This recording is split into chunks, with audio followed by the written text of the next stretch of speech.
Hello, welcome to our channel. Today we cook on aloo paratha.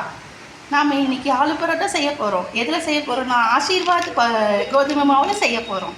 Okay, சரி வாங்க பார்க்கலாம்.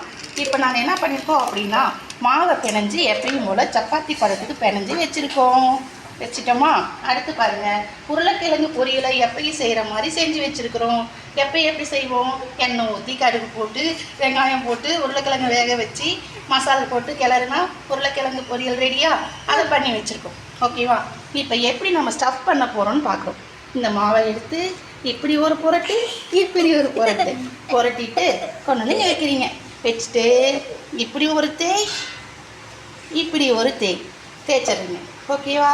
இப்போ இதுக்கு நடுவில் இந்த உருளைக்கிழங்கு பொரியலை கொண்டு வந்து இப்படி வைக்க போகிறோம். வச்சுட்டு இதை இப்படி அரஸ்ட் பண்ண போகிறோம். 4 பக்கமும் அரஸ்ட் பண்ணிவிட்டு, ஓகேவா? அரஸ்ட்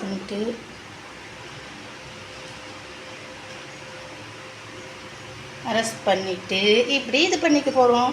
இப்போ மேலே கொஞ்சமாக மாவை எடுத்து இப்படி தூவ போகிறோம், மலைச்சோரல் மாதிரி. ஓகேவா? இப்போ இப்படி நம்ம தேய்க்கக்கூடாது, ஏன்னா பிதுங்கிக்கும், அது வெளியே வந்துடும். அதனால் இப்படி வச்சு தான் நம்ம தேய்க்கணும். சும்மா லைட்டாக தேய்ச்சிட்டு அதுக்கப்புறம் இப்படி போட்டு லைட்டாக தேய்ச்சிட்டு அப்புறம் இப்படி எல்லா டைரெக்ஷன்லேயும் லைட்டாக 2 தேய்ச்சிட்டு அதுக்கப்புறம் இப்படி பின்னாடி திருப்பி போட்டால் மறுபடியும் கொஞ்சம் இப்படி மாவை தூவிட்டு இப்படி தேய்க்கணும். தேய்ச்சிட்டு அதாவது அந்த உருளைக்கிழங்கு ஸ்டஃபிங் வெளியே வரக்கூடாது, அந்தளவுக்கு பொறுமையாக தேய்ச்சிட்டு நல்லா எவ்வளோ மெலிசாக தேய்க்க முடியுமோ அவ்வளோ மெலிசாக தேய்ச்சிட்டு இப்போ நம்ம என்ன பண்ண போகிறோம் அப்படின்னா இதை சமைக்க போகிறோம்.